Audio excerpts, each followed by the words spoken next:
Good afternoon, everyone. Romney Smith at WTOC. I know you don't normally see me right now. I normally do the earlier newscast, but my schedule has shifted. I'm with you for the next few weeks. Thank you so much for giving us just a few minutes of your day to see what the top stories that we're working on locally for you. We are on various platforms. That includes our website, WTOC.com, the WTOC apps, Amazon Fire, Roku, Twitter, and Facebook. And I want to say hello and good evening to those of you on Facebook. A lot of you already weighing in. Olivia Sills from Lyons, Georgia. Carolyn from Statesboro. A bunch more of you giving me the waving emoji. Hello from Swainsboro. Even someone watching from Virginia. So we certainly appreciate you guys. Okay, so within the last 15 minutes, WTOC learned this suspect wanted in connection to a homicide in Statesboro turned himself in. So we have a look at Eric Nicholas. He's only 16 years old and turned himself into police this afternoon. Police were looking for him after being identified as a suspect in a deadly shooting of 19-year-old Tamashe Jones at Park Place Villas Friday night. We will continue to follow this story, but again, this is 16-year-old Eric Nicholas who turned himself in to police. A police officer in Georgia who was fired after hitting a fleeing suspect with his patrol car wasn't out of work very long. In fact, if you haven't seen this video, it might actually shock you. Taylor Salters was hired as an Oglethorpe County Sheriff's deputy yesterday, just one day after he was dismissed by the Athens-Clarke County Police Department.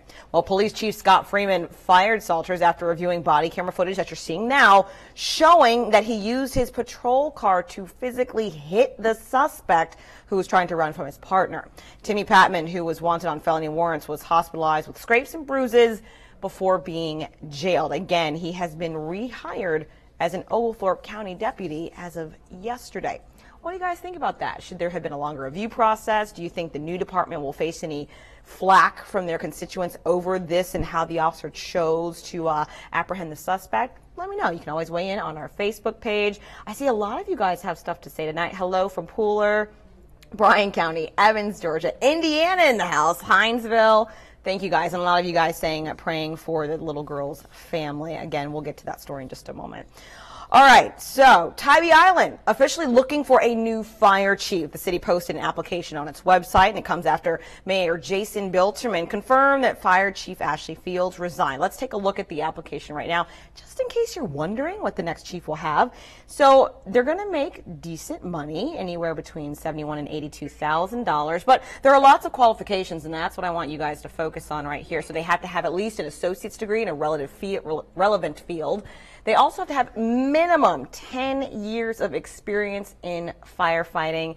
They also have to be progressively responsible. They also have to have 5 years at least in a command or supervisory position. So again, people in Tybee, you're not getting a rookie whenever this happens, but the application field is open until early July. But you know what, if you're interested, you can always go to our website, WTOC.com, and we have a link to the official application if you would like to read more about it.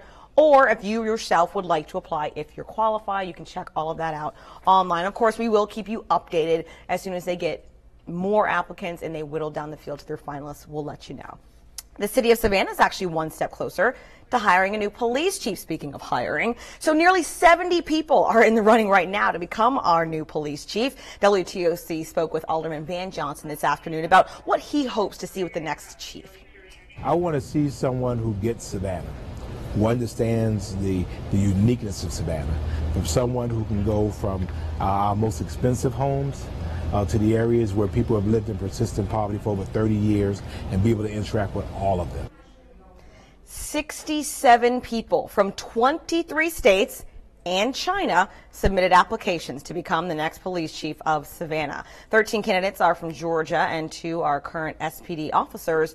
WTOC will keep you updated when that field of 67 applicants is narrowed down to a smaller group of finalists. Again, keep in mind, 2 of those applicants from the state of Georgia are within the current Savannah Police Department. So we will let you know as soon as they whittle down that field. We did try to ask today, Amanda LeBreau worked on that story, and she asked if the field would be narrowed down to, say, 20 or 15 or 10 or 5 to get to the final group. She did not get an answer, but we will still follow that up and let you know. Well, the city of Richmond Hill is rallying behind a family after their 14-year-old daughter passed away just hours after receiving a cancer diagnosis. WTOC's Jarvis Robertson spent the day in Richmond Hill to learn more about Olivia Cox. 14-year-old Olivia Cox was a student at Richmond Hill Middle School. She had just graduated from the 8th grade. Yesterday, she was diagnosed with cancer and suddenly died just a few hours later. Now, there's a book drive being held in her memory. Hopefully, she'll inspire other students and other people as well. Olivia Cox, a young heart and soul, is leaving behind a legacy that will hopefully change the lives of those who knew her and those who didn't. She was one of the students who would come in and always try to cheer you up and always put a good spin on the day. She always had a positive outlook. I spoke with Olivia's mom today. She told me her daughter had been wanting to have books delivered to children in Ukraine since she has an adopted sister from there. I spoke with Christy this morning. This means a lot to her to make this book drive happen. And whatever we can do, we will physically do to make sure that this happens. Mrs. Cox spent the day meeting with the funeral home, getting final arrangements in order, but there's a whole community standing in the gaps. It's important to Christy because it was important to Olivia.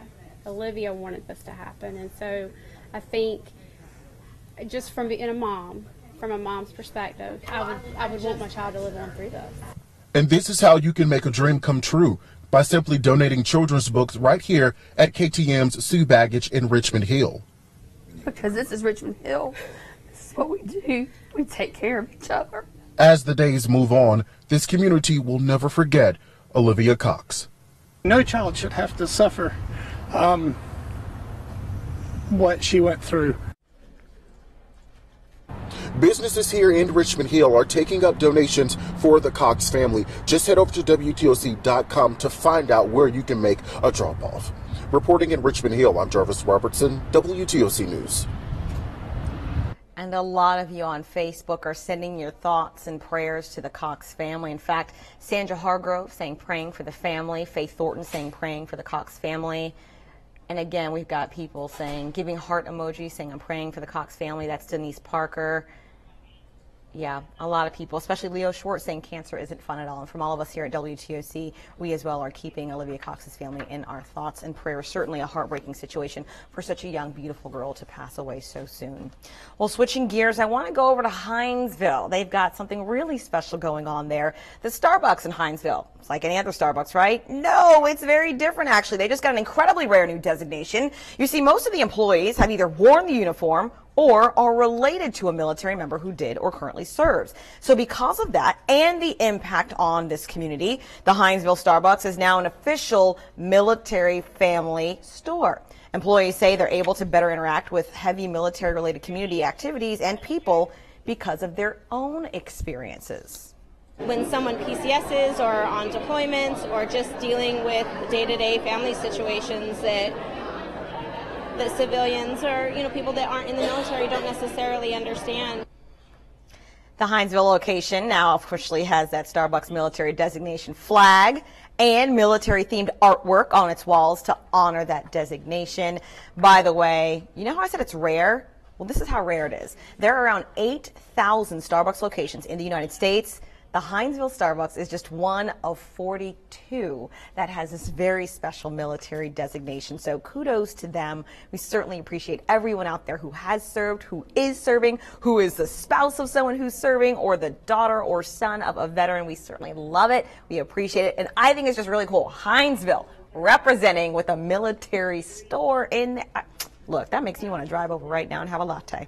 Only that would keep me up till 3 a.m., so I won't. But next time I'm in the area, I'll see you then. All right, thank you so much. I always tell you guys you can weigh in on Facebook if you have any questions or comments. A lot of people still talking about Olivia Cox, saying RIP, cancer isn't there, prayers with the family. We certainly see your comments and we appreciate you very much. Keep in mind, the next digital newscast is at 9 p.m. Jamie Erdahl will be breaking down the weather for you. And until then, you can always reach us online at WTOC.com, as well as our social media pages, Facebook, Twitter, Instagram, Snapchat, all of that. Reach us there. Have a great evening, guys.